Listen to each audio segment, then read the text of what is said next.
उधमपुर सारण जिले के निचले हिमालय क्षेत्र के ऊपरी शिवालिक पर्वतमाला में स्थित शाकंभरी देवी की पहाड़ियों में है। ये नदी जो है वो सहारनपुर जिले के निचले हिमालय से, जिसका नाम है शाकंभरी देवी पहाड़ी। यहाँ पे जो एक्सपायरी दवा होती है या फिर जो फर्जी तरीके से बनती है, मिलती है, छापों के डर से ये लोग लाकर नदी में फेंकते हैं। इसको दिखाइए जूम करके। नदी की जो पानी है यहाँ पे खड़े होने में इतना बदबू आ रहा है, इतना बदबू कि आप सोच नहीं सकते हैं। जल में देखिए यहाँ पे नदी है और इसमें कोई पशु मरी हुई है और उसको उठाने वाला, यहाँ से इसको निकालने वाला कोई नहीं है और इसको सही जगह पर रखने वाला कोई नहीं है। नदी के पास के जमीन को ऐसे आप अवैध तरीके से खनन करेंगे तो ये नदी कटते कटते किसी के घर में घुस जाएगी। आपने एक वाक्य सुना होगा, जल ही जीवन है, जल को बर्बाद नहीं करें। लेकिन जैसे आप इंडस्ट्रियल क्षेत्र में आएंगे ये सारा वाक्य धरा का ही धरा रह जाता है। अभी हमारी मौजूदगी ग्रेटर नोएडा में है और ग्रेटर नोएडा में ये 0 माइल के पास एक जगह है जहाँ पे देखिए जो यमुना एक्सप्रेसवे है, ऊपर दिखाएंगे, ये जो है यमुना एक्सप्रेसवे का रूट है और उसी के नीचे हम खड़े हैं और हमारे पीछे जो नदी बह रही है उस नदी को हिंडन नदी कहते हैं। अब आपको हम थोड़ा सा हिंडन नदी का इतिहास बता देते हैं कि आखिर में इस नदी का जो इतिहास है वो है क्या। इसका उधमपुर सारण जिले के निचले हिमालय क्षेत्र के ऊपरी शिवालिक पर्वतमाला में स्थित शाकंभरी देवी की पहाड़ियों में है। ये नदी जो है वो सहारनपुर जिले के निचले हिमालय से, जिसका नाम है शाकंभरी देवी पहाड़ी पर्वतमाला, उसी से निकलती है। अब आइए असली मुद्दों पर आते हैं कि आखिर में हम क्यों यहाँ पर आके खड़े हैं। हम नीचे जाने का प्रयास करते हैं और हम कहेंगे अपने कैमरामैन से कि वहीं से जूम करके दिखाइए, थोड़ा नीचे जाने का प्रयास करते हैं और दिखाते हैं आपको। ये पानी देखिए। नदी में क्या होना चाहिए?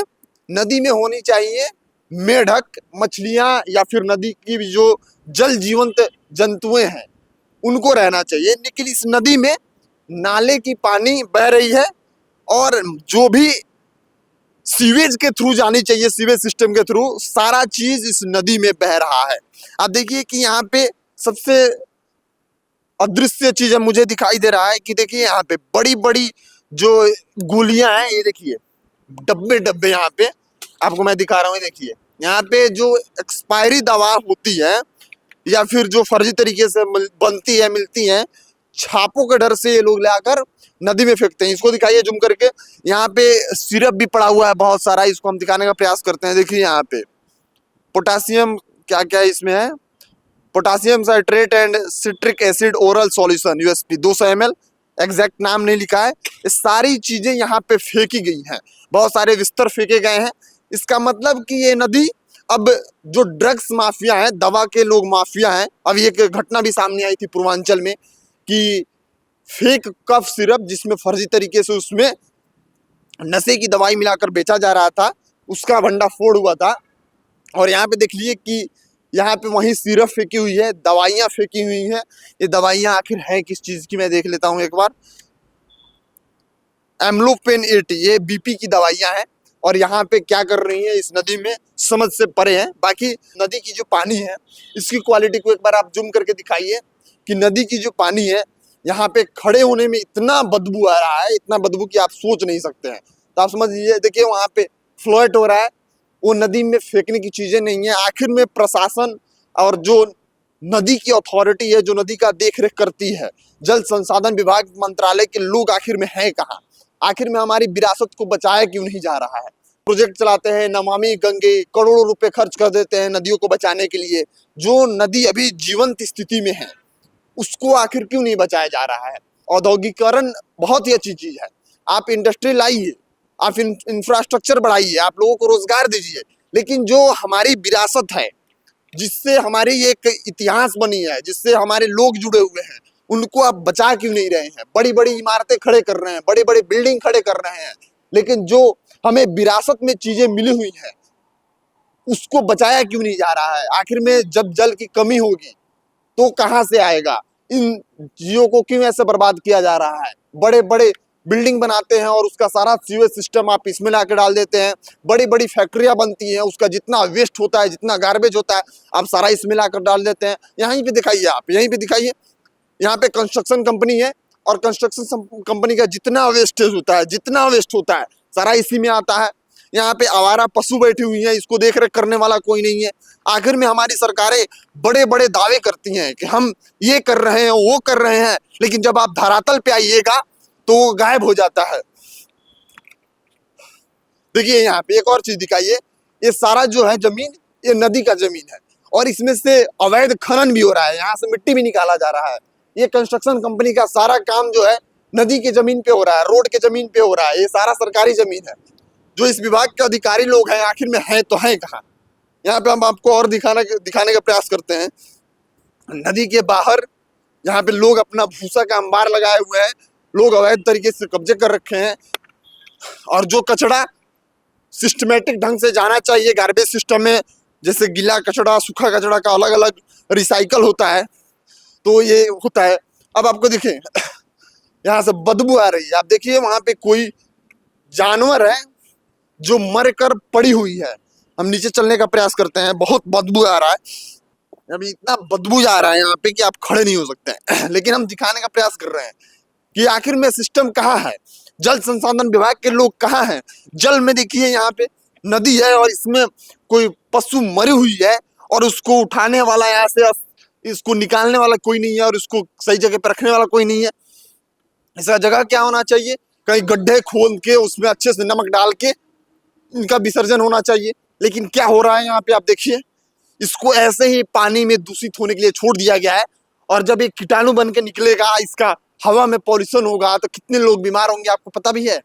आखिर में यहाँ की सरकारें, यहाँ के जो अथॉरिटी के लोग हैं, जो जल संसाधन विभाग के मंत्रालय के जो अधिकारी हैं, वो आखिर में हैं तो है कहाँ? इसको देखने वाला कौन है? हम आवाज उठाएंगे तो सरकारी काम में बाधा डालने का एक FIR करवा देंगे, किसी भी तरीके से आप FIR करवा देंगे, लेकिन जो आपका काम है वो कर ही नहीं रहे हैं आप। यहाँ पे गार्बेज फेंका हुआ है, इसका जगह यहीं पे है, एक कूड़े कचड़े का अवैध खनन होना चाहिए यहाँ पे।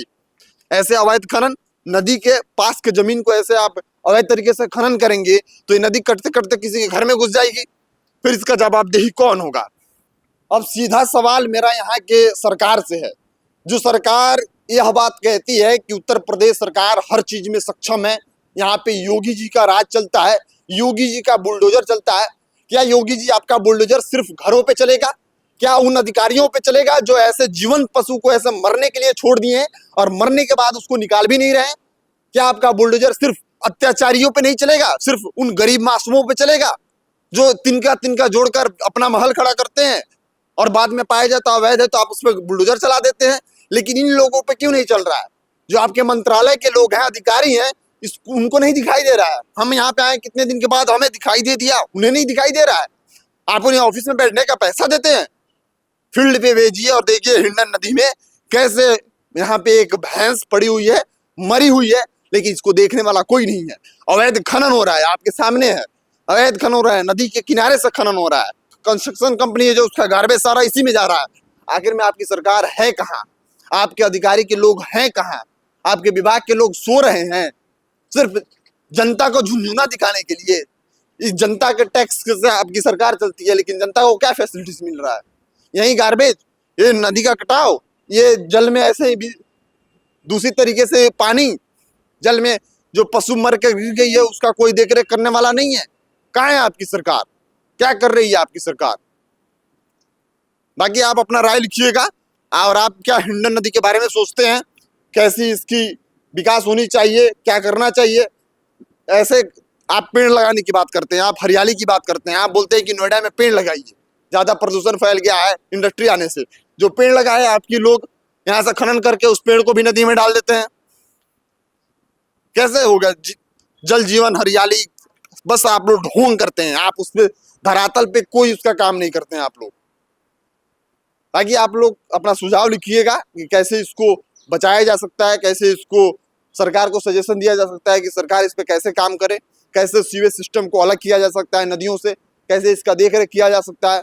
बाकी सरकार से, यहाँ का अथॉरिटी से निवेदन है कि जो पशु इस नदी में गिरकर मरी है उसको कम से कम अब निकाल के सही जगह पे तो दफन कर दिया जाए, उसको उसमें ना छोड़ा जाए, क्योंकि हवा प्रदूषित हो, हवा में जो होगा हवा दूषित होगी, जल दूषित होगा।